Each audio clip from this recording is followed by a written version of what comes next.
우리가 이렇게 다 예수 믿고 나와서 하나님 앞에 예배를 드리는데, 여러분 신앙생활하는 것이 쉬운 것 같습니까? 어려운 것 같습니까?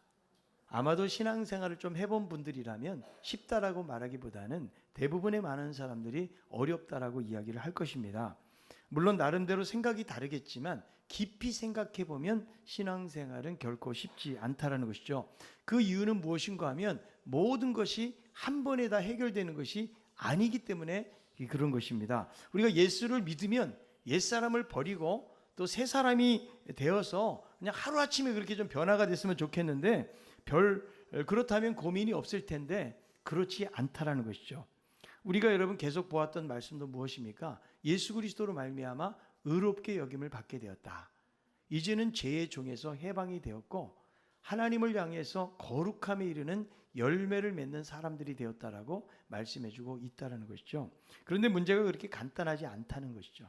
물론 여러분 교회를 다녀도 제대로 믿음을 경험하지 않고 있는 아직 초신자이거나 아직 주님의 깊은 사랑을 깨닫지 못하는 분들이 그렇다면 이해가 되겠지만, 문제는 오래 믿었고 신실하게 하나님을 섬기고자 하는 그리스도인들에게도 도무지 이해할 수 없는 그런 자신의 모순된 행위와 갈등이 있음을 발견하게 된다는 것이죠. 우리들은 이미 죄에서 해방이 되었고 자유함을 얻었다고 말씀하고 있는데 여전히 죄를 범하고 있다는 거예요. 거룩한 삶을 살아가지 못하고 있다는 거예요. 아직도 죄에 매여 있다는 것입니다. 그래서 이 죄 문제에 대해서 갈등을 하게 되면서 내가 정말 믿는 사람이 맞는가? 내가 하나님의 선택된 백성이란 말인가? 내가 과연 이렇게 살면서 천국에 갈 수 있을까? 이런 회의감이 드는 분들도 계실 것입니다. 우리들은 죄에서 해방되었음에도 불구하고 여전히 육신으로 있는 동안은 죄의 유혹을 이기지 못하고 죄의 종처럼 사는 고뇌와 갈등이 우리에게 있다는 것이죠. 여러분, 우리가 지난 시간에 율법의 역할에 대해서 배우면서 율법은 여러분 나쁜 것이라고 그랬어요? 좋은 것이라고 그랬어요? 율법은 좋은 것이라고 이야기를 하고 있는 것이죠. 그런데 율법이 죄를 깨닫게 해주는 역할을 하다 보니까 마치 범죄자가 있는 곳에 누가 항상 따라다녀요? 경찰이 따라다니는 것처럼 이 죄하고 율법이 하나의 패키지처럼 묶여 있는 것으로 생각하기가 쉽다라는 것이죠. 율법이 아니라면 죄도 알 수 없기 때문에 율법이 깨닫게 하는 것에 죄가 항상 따라다니고, 그리고 죄라는 것이 기회를 타서 율법이 없었을 때 몰랐던 것을 알도록 해주기 때문에 죄를 자극하게 되는 거죠.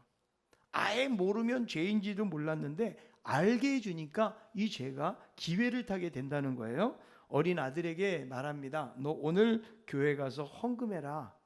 이거 하나님의 것이니까 꼭 하나님 앞에 드려야 돼 라고 부탁을 하면서 엄마가 뭐라고 이야기합니까? 너 요 앞에 슈퍼마켓 지나갈 때에 아이스크림은 사 먹을 생각하지 마라.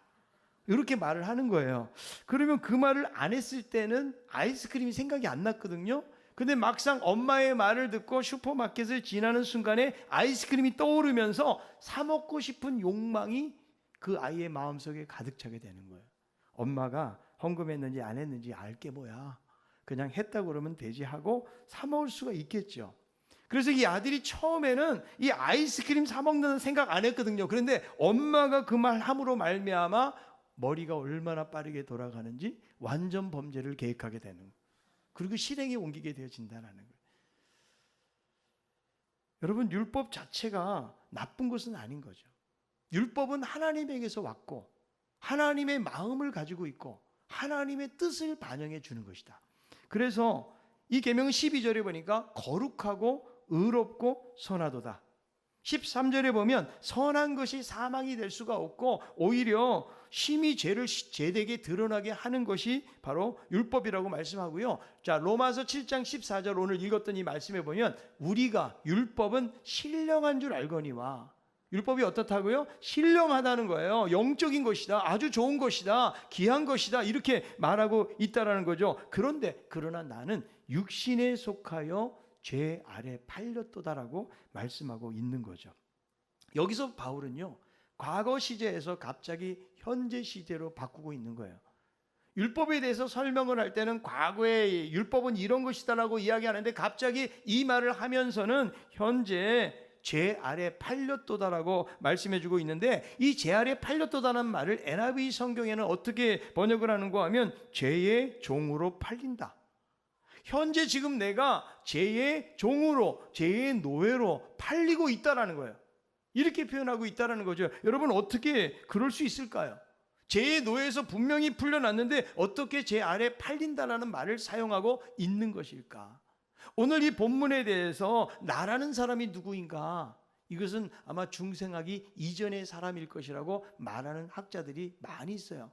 사실 로마서에서 가장 어려운 부분 중에 한 곳이 바로 오늘 읽었던 이 본문이라고 말할 수가 있는 것이죠. 그런데 이 본문의 앞뒤 문맥과 전후를 살펴서 볼 때에 본문에 나오는 사람은 중생 이후에 예수님을 믿은 이후의 삶이라고 설명하는 것이 훨씬 더 합당하다는 거죠. 만약에 여러분 불신자의 상태라면 자기의 영적인 삶에 대해서 그렇게까지 갈등하거나 고민할 수가 없다라는 거예요. 믿기 전에는 죄라는 것이 죄인지도 모르고 있었다는 거죠. 양심의 가책에 대해서는 갈등할 수 있지만 율법을 잘 모르기 때문에 실제적인 갈등과 고민을 하기가 힘들다. 그래서 여기서 나는 누구를 말하느냐? 바로 사도 바울 자신을 말하는 거예요. 자기의 과거의 경험을 바탕으로 해서 이 말씀을 하고 있다는 거죠. 그러니까 사도 바울이 중생하기 이전의 삶을 여기서 묘사해 주는 것이 아니고 이미 예수님을 만나고 중생한 이후에 자신의 내면 세계 안에서 일어나는 그 갈등과 투쟁을 이렇게 묘사하고 있는 거죠. 여러분, 성 어거스틴도 이 본문에 대해서 중생하기 이전의 삶이라고 말했다가 자기가 성경을 계속 연구하다 보니까 이것은 중생 이후의 삶이 맞다라고 그도 그렇게 고백한 것을 볼 수가 있는데요.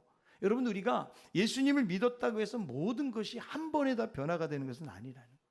이 구원의 과정을 걷다 보면 이 안에 여러 가지 갈등과 고민이 숨겨져 있다는 거죠. 여러분, 우리는 예수 그리스도를 믿음으로 말미암아 구원을 받았습니까? 여러분, 구원 받으셨나요? 아멘이라고 말하죠. 우리는 구원 받았어요. 그러나 또 한편으로 여전히 우리의 현재적인 삶은 구원을 못 받은 거예요. 우리는 지금 구원의 소망을 가지고, 구원의 완성이 언제예요? 하나님 나라 갈 때 진정한 완성을 이루기 때문에 이미 우리는 구원이라는 약속을 안고는 있지만 아직 구원이 이루어지지 않은 거예요. 이미 구원을 받았지만 아직 구원이 이루어지지 않는 이 긴장 관계 속에서 우리가 살아가고 있다는 거죠. 우리가 여러분 예수님을 믿기 전에는 죄에 대해서 그렇게 심각하게 갈등할 일이 없는 거죠. 예수님을 믿고 나니까 더 심각하고 본질적인 존재의 갈등을 하게 된다는 거예요. 예수를 믿기 전에는 그냥 넘기던 일도 예수 믿어보니까요, 이상하게 양심이 더 예민해져 가지고 그중에 죄로 깨닫지 못했던 것들을 죄로 깨닫게 된다는 거죠. 막 예수 믿기 전에 쌍욕을 잘하던 사람이 예수 믿고 난 다음에 욕을 하면 양심의 가책이 되는 거예요. 야, 내가 욕하지 말았어야 되는데. 여러분, 거짓말을 밥 먹듯 하던 사람이 예수를 믿고 나면 말 한마디 하는데 자기가 거짓말을 했으면 그것이 양심의 가책이 된다는 거죠.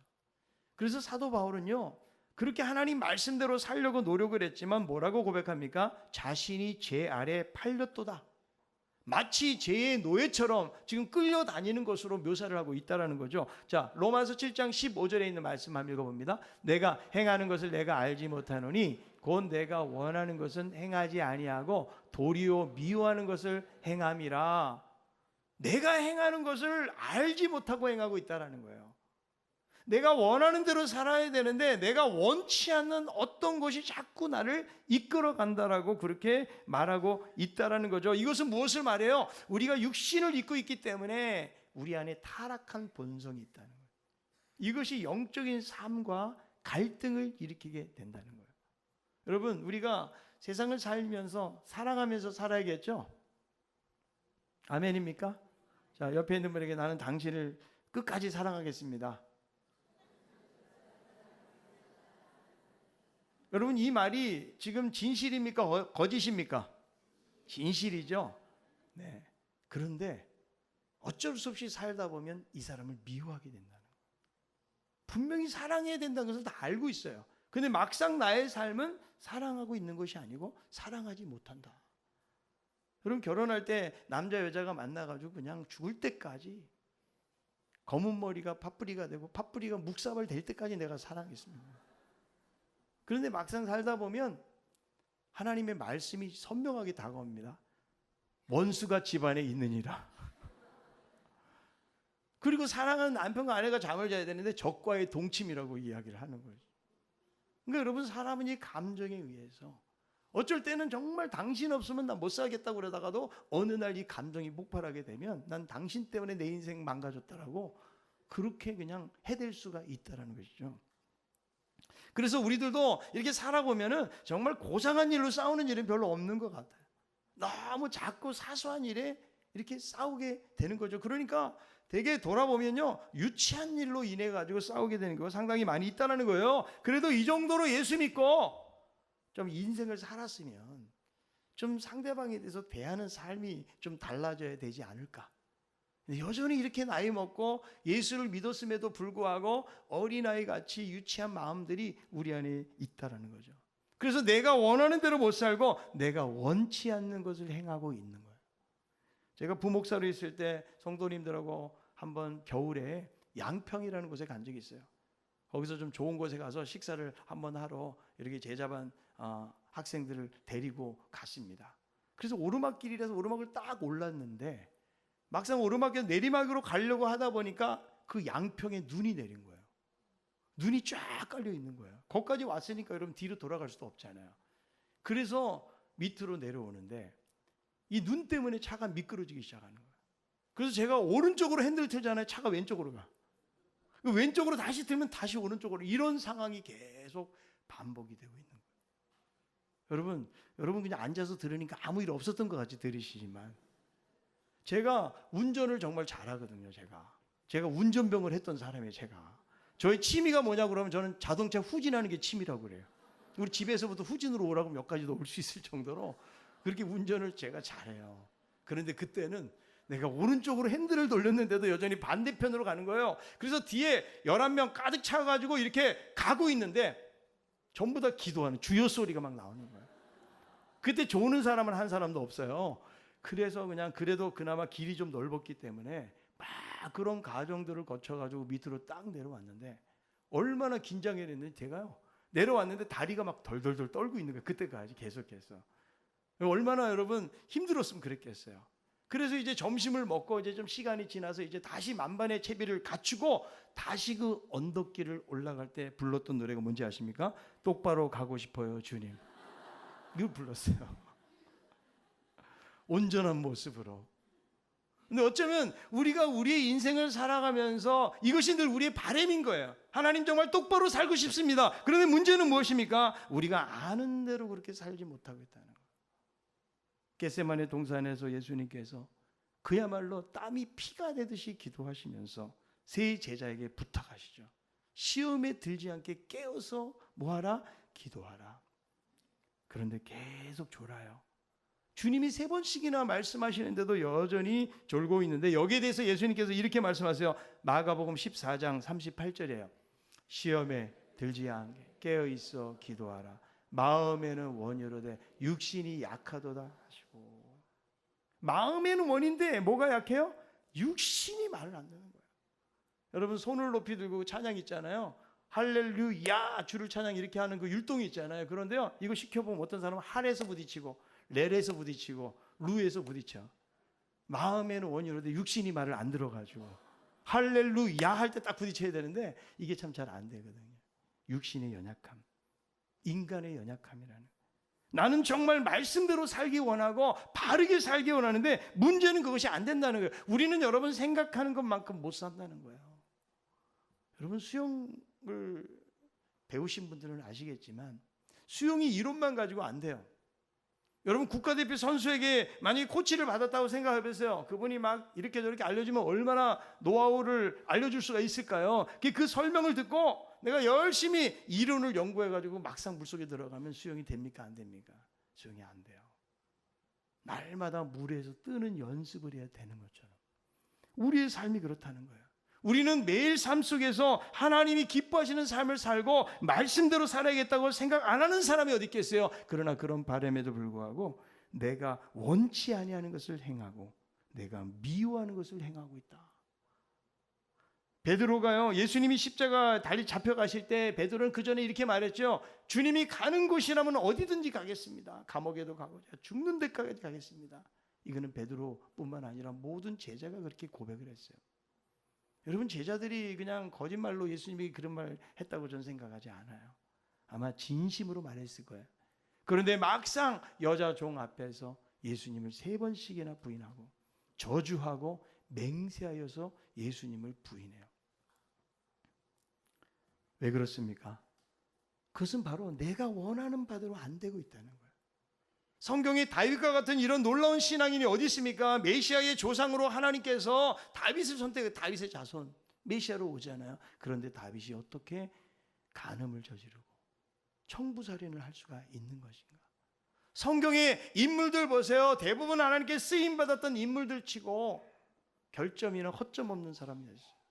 과거에 여러분 선데이 서울 그 잡지처럼 별의별 이야기들이 이 거룩한 책 성경에 다 등장하고 있다는, 무엇을 말해주는 거예요?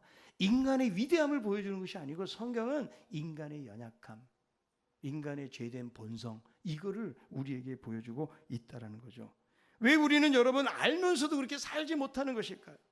예수 믿으면 새 사람이 되어서 이제는 과거를 청산하고 믿음으로 살아야 되는데 왜 그렇게 여러분 못 살고 있느냐는 거예요. 죄의 유혹이 강하게 일어나도 이길 수 있어야 되잖아요. 우리가 거짓과 위선의 삶을 멀리하고 정말 진실하게, 그리고 이웃들에게 덕을 세우는 삶을 살아야 되잖아요. 그런데 살다 보면 성질이 나오는 거예요. 옛날의 성질이 나오는 거예요. 그래도 여러분 과거에는 막 분노하고 참지 못했어도 예수 믿고 나면 이제는 좀 견디고 참아주고 용납하는 삶을 살아야 되는 거 아니겠어요? 예수 믿기 전에 속이 좁은 사람이라면 예수 믿은 이후에 다른 사람을 배려하고 사랑하고 용납하는 삶으로 그렇게 나아가야 되는 것이 아닌가. 그런데 여전히 예수를 믿으면서도 이런 과거의 옛 모습이 나온다. 물론 여러분 변화가 되었을 것입니다. 그러나 여전히 세상적인 모습이 우리 안에 여전히 남겨져 있다. 사도 바울도 여기에 대한 갈등이 너무나 큰 거예요. 그래서 바울도 정말 원하는 대로 그렇게 살아버리고 했지만 오히려 그러지 못하는 자신의 모습을 보면서 원하는 것을 하는 것이 아니고 도리어 원치 않는 것을 행하는 그 모습을 보면서 이렇게 말을 합니다. 로마서 7장 17절이에요. 이제는 그것을 행하는 자가 내가 아니요 내 속에 거하는 죄니라.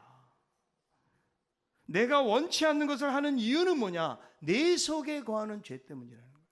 이거를 반복해서 2번씩이나 강조해 20절에도 말씀해주고 있거든요. 내 안에 죄라는 거죠. 그래서 나는 하나님의 법에 순종하기를 원하지만 그러나 그렇지 못하는 이유가 뭐라고요? 내 안에 죄라는 거예요.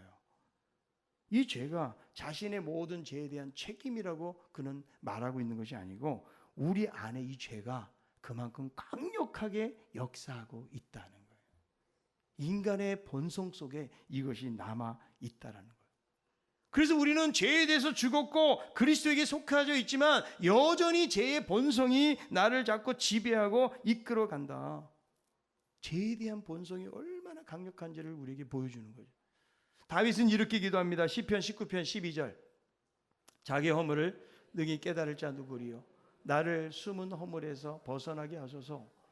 또 주의 종에게 고의로 죄를 짓게 말게 하사 그 죄가 나를 주장하지 못하게 하소서. 그리하면 내가 정직하여 큰 죄가에서 벗어나겠나이다. 이렇게 하나님을 따르던 믿음의 삶을 살던 이 다윗도 고의적으로 하나님 앞에 범죄하지 않고 하나님 그렇게 선하게 살기를 원합니다. 한경직 목사님, 고 영락교회 목사님이죠. 원로 목사님이셨던 한경직 목사님이 이제 상을 타셨어요. 이제 종교 템플상이라고 할 수 있는 상을 타셨는데 기자가 와서 묻습니다. 목사님의 마음에는 하늘나라가 가득하지요?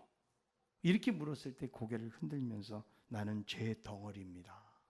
이렇게 자신을 보고 죄 덩어리라고 이야기를 했다는 거예요. 18절에 내 속 내 육신에는 선한 것이 거하지 않는다라고 고백해요. 우리가 여러분 예배드리기 전에 했던 찬양이 뭐예요? 보소서 주님, 나의 마음은 선한 것이 하나도 없나이다. 저는 이 찬양을 부를 때마다 제 마음속에 그렇습니다 주님, 내 안에는 선한 것이 하나도 없습니다. 이런 고백을 하게 돼요. 예수님도 뭐라고 말씀하십니까? 들어가는 음식이 더러운 것이 아니다. 너희 속에서 나오는 것이 더럽다. 마가복음 7장 21절부터 한번 읽어봅니다. 속에서 곧 사람의 마음에서 나오는 것은 악한 생각, 곧 음란과 도둑질과 살인과 간음과 탐욕과 악독과 속임과 음탕과 질투와 비방과 교만과 우매함이니 이 모든 것이 다 속에서 나와서 사람을 더럽게 하느니라. 인간의 타락한 본성. 우리가 옆에 있는 사람 볼 때는 참 고상하고 너무 착하고 괜찮은 사람들처럼 보이지만 우리 안에 한 사람도 예의 없이 우리가 정말 말하기조차 누추한 그런 단어들이 있잖아요. 그것이 어디에 있다고요? 다 우리 속에 있다라는 거예요. 그래서 성경은 인간을 결코 선한 존재로 보지 않아요. 로마서에서도 말씀하시기를 의인을 없나니 하나도 없다. 우리가 예수 믿음으로 우리의 신분이 바뀌었지만 여전히 이 죄라는 것이 날마다 우리의 마음속에서 역사를 하는 거예요. 그래서 우리의 주인 되신 그리스도께 다가가지 못하도록 죄가 기회를 타서 원치 않는 일을 행하도록 우리 안에서 강력하게 역사를 하는데 여기에 신자의 갈등이 있다는 거예요. 그래서 바울은 두 가지의 법이 있다. 21절에 보니까 죄의 법이고 22절에 보면 하나님의 법이 있다는 거예요. 그러니까 내 속사람은 하나님의 법을 즐거워하는데 그런데 또 다른 하나의 법이 있다. 이 법이 자꾸 나를 원치 않는 것으로 이끌어 간다라고 말하고 있는 것이죠. 두 가지가 갈등을 일으킨다는. 우리가 여러분 예수님 때문에 의롭다함을 받았고 새 사람으로 새로운 관계 속에 살아가잖아요. 그래서 하나님의 법을 기뻐하는 거예요. 우리가 하나님께 가까이 나가기를 원하고 예배드리기를 원하고 말씀 읽기를 원하고 기도하기 원하고 그리고 선한 삶을 살고 용납하고 사랑하는 삶으로 나아가기를 원하는 마음들이 우리 모두에게 있다는 거예요. 그래서 하나님 내가 잘못했습니다. 이렇게 살겠습니다. 우리는 하나님 앞에 회개하고 하나님 앞에 나아가는 거죠. 그런데 또 다른 한편으로 나의 마음은 무엇입니까? 용서하고 싶지 않은 거예요. 그 사람을 미워하게 되는 거예요. 하나님의 말씀을 정말 가까이 해야 되는데 말씀 가까이 하는 게 싫어요. 기도해야 되는데 피곤하고 힘들어요. 다른 사람을 사랑하고 용납하는 삶으로 나아가고 하나님의 나라를 위해서 믿음으로 살아가야 되는데 여전히 하나님으로부터 멀어지고자 하는 우중충한 어두운 마음들이 우리 안에 함께 존재하고 있다는 것이죠. 말씀을 들을 때는 자꾸 졸음이 옵니다. 설교 마치면 귀신같이 눈을 뜹니다. 조는 사람이 귀신이라는 말을 하는 것은 아닙니다. 이 육신이 뭐예요? 하나님 말씀에 순종하지 못하게 하고 선한 일을 못하도록 방해하고 악한 일을 생각하게 하고 미혹과 시험을 일삼는 거예요. 자기 욕심이나 고집대로 살게 한다는 거죠. 그러니까 여러분 우리 사회 속에서도 정말 존경을 받을 만한 목회자들이나 신앙의 또 그 길을 걷던 사람들 가운데 이런 시험과 유혹에 넘어지는 그런 경우들을 우리가 많이 보지 않습니까? 이 신자의 갈등 속에 있는 이 부분들에 대해서 잘 다루지 못했기 때문에 그렇게 된 거예요. 여러분 우리 모두가 다 범죄할 가능성이 있는 사람. 나는 정말 떳떳하다 나는. 이럴 사람은 우리는 아무도 없는 것이죠. 그게 자기의 진정한 자아를 보는 사람이에요. 그리스도 안에서. 갈라디아서 5장 17절 이렇게 말씀합니다. 육체의 소욕은 성령을 거두려 성령은 육체를 거스리하니 이 둘이 서로 대적함으로 너희가 원하는 것을 하지 못하게 하려 함이라. 그러니까 그리스도인들은 의인이 되고 하나님의 자녀가 되었음에도 불구하고 여전히 내적인 갈등이 있다는 거예요. 이 두 가지가 싸우는 것이죠. 무엇이 선한지를 알지만 행할 능력이 없고 무엇이 나쁜지도 알지만 그것을 그만둘 수가 없는 두 방향으로 이끌고 가는 거예요. 마치 내 안에 두 사람이 있는 것처럼. 그래서 바울도 의를 알았지만 악을 행하게 되고 무엇이 나쁜지도 알았지만 피하지 못하는 자신의 모습을 본 거예요. 그러니까 여러분 이 땅에서는 아무리 거룩한 삶을 산다고 할지라도 완전 성화는 이루어질 수가 없어요. 완전 성결은 없는 거예요. 아무리 대단한 신앙인이라고 할지라도 여러분 바울과 같은 신앙인도 이런 고백을 할 수 있다고 그러면 아무리 해도 여러분 완전 성화 성결 이것은 없다라는 거예요. 사도 바울은 이렇게 고백해요. 로마서 7장 24절 오라 나는 공고한 사람이로다. 이 사망의 몸에서 누가 나를 건져내랴. 이 땅에서 죄의 본성과의 싸움에서 이렇게 갈등할 수밖에 없다. 여러분, 믿지 않았다면, 중생을 경험하지 않았다면 자기 자신을 이렇게 비참한 피조물로 인식할 수가 없는 거예요. 죄에 대해서 자기 절망, 자기 탄식 속에 있을 수가 없는 것이죠. 이건 죄와의 싸움을 처절하게 싸워본 사람만이. 그래서 내 안에는, 이 육신은 선한 것이 조금도 없다라는 사실을 알게 되는 거예요. 그러니까 이 고백은 어떤 사람의 고백이에요? 안 믿는 사람의 고백이 아니고 예수를 믿으려고 애쓰고 죄와 갈등하고 싸워본 사람의, 존 스타트도 그런 말을 하죠. 거룩한 성도의 고백이다. 감옥에서 순교한 보네포 목사님의 나는 누구인가라는 시가 있는데요. 제가 이 말씀을 준비하면서 그 시를 보게 되면서 너무 마음에 많이 와닿더라고요. 남들은 종종 내게 말하기를 감방에서 나오는 나의 모습이 어찌나 침착하고 명랑하고 확고한지 마치 성에서 나온 영주 같다는데 나는 누구인가? 남들은 종종 내게 말하기를 간수들과 대하는 내 모습이 어찌나 자유롭고 사근사근하고 밝은지 마치 내가 명령하는 것 같다는데 나는 누구인가? 남들은 종종 내게 말하기를 불행한 나날을 견디는데 모습이 어찌나 한결같고 번글거리고 당당한지 늘 승리하는 사람 같다는데 나는 누구인가? 남들이 말하는 내가 참 나인가? 나 스스로 하는 내가 참 나인가? 세장에 갇힌 새처럼 불안하고 그립고 병약한 나, 목졸린 사람처럼 숨을 쉬려고 버둥거리는 나, 빛깔과 새소리에 줄이고 따스한 말과 인정에 목말라 하는 나, 방자함과 사소한 모욕에도 치를 떠는 나, 좋은 일을 학수고대하며 서성거리는 나, 멀리 있는 벗의 신변을 무력하게 걱정하는 나, 기도에도 생각에도 일에도 지쳐 멍한 나, 풀이 주고 작별을 준비하는 나인데 나는 누구인가?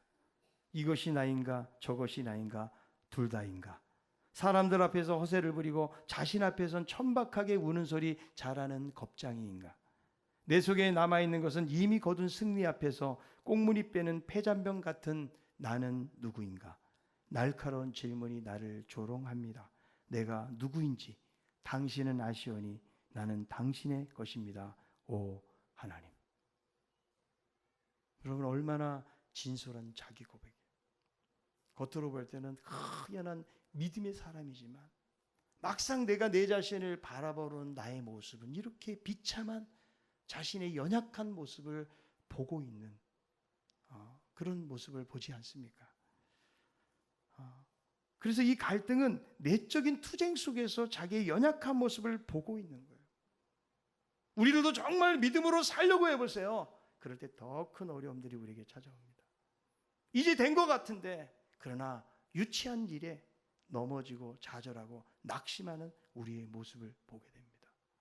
내가 그동안 얼마 동안 예수를 믿었는데 내가 그래도 잘 살아보려고 그렇게 마음으로 결단하고 주님 따라가기를 원하지만 그러나 작은 일에 내 마음이 무너지고 조그만 일에 내 욕심이 발동하고 작은 일에 다른 사람을 시기하고 온전히 용납하지 못하는 그러한 내 자신을 여러분 발견하지 않습니까?